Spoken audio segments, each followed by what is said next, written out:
के शहर में तेजस अपनी पत्नी नीरू के साथ रहता था। पति पत्नी दोनों ही नौकरी करते थे। एक दिन तेजस गांव अपनी माँ के पास फोन करता है। हेलो, प्रणाम माँ। जीते रहो माँ, तुम दादी बनने वाली हो। अरे वाह, ठीक है बेटा, मैं कल ही आती हूँ। जब माँ जी शहर पहुंची तो बेटी बहू ने बहुत अच्छे से स्वागत किया। लीजिए माँ जी चाय। अरे गर्मा गर्म पकोड़े ले आओ माँ के लिए। नीरू रसोई में गई और 2 मिनट में ही पकोड़े ले आई। जी ये लीजिए। बहू जादू से बनाए हैं क्या? अभी तो रसोई में गई थी। यम्मी। माँ जी, शीला रसोई में पकोड़े तल रही है, मैं बस लेकर आई। हे भगवान, मेरा धर्म भ्रष्ट कर दिया तूने। अब तो गंगा जल से शुद्धिकरण करना होगा। दूसरे दिन, माँ जी मैंने नाश्ता बना दिया है, ऑफिस जा रही हूँ। पर अभी तो घर का सारा काम पड़ा है। शीला आती ही होगी, झाड़ू पोछा बर्तन कपड़े वो सब कर लेगी। हमारे जमाने में घर का सारा काम हम ही करते थे। जी माँ जी, आप बहुत होशियार हैं। मैं घर ऑफिस दोनों नहीं संभाल पाती। तो जरूरत क्या है घर से बाहर जाकर चाकरी करने की? वैसे भी घर का काम खुद करने से घर में बरकत आती है, समझी?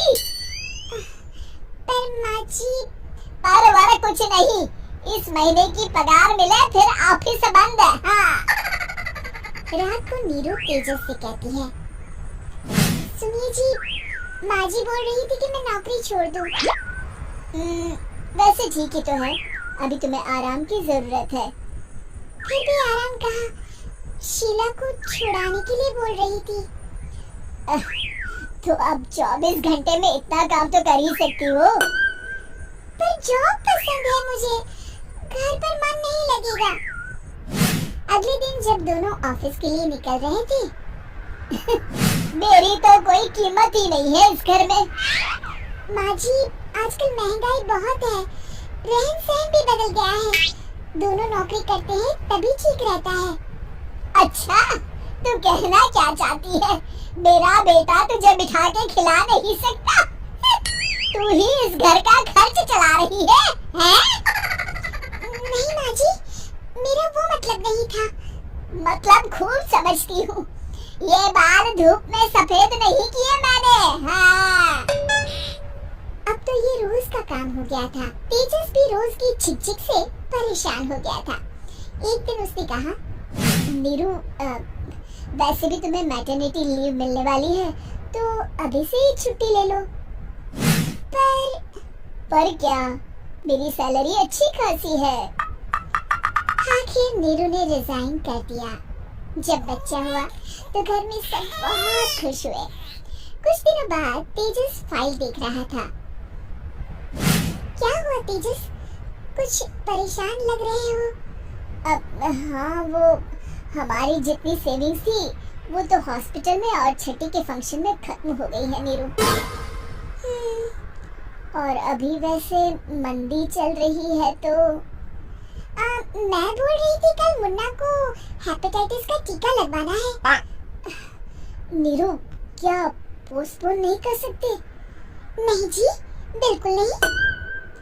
अब तेजस को समझ में आ रहा था कि उससे गलती हुई है। पैसों की कमी का असर घर के माहौल पर भी पड़ रहा था।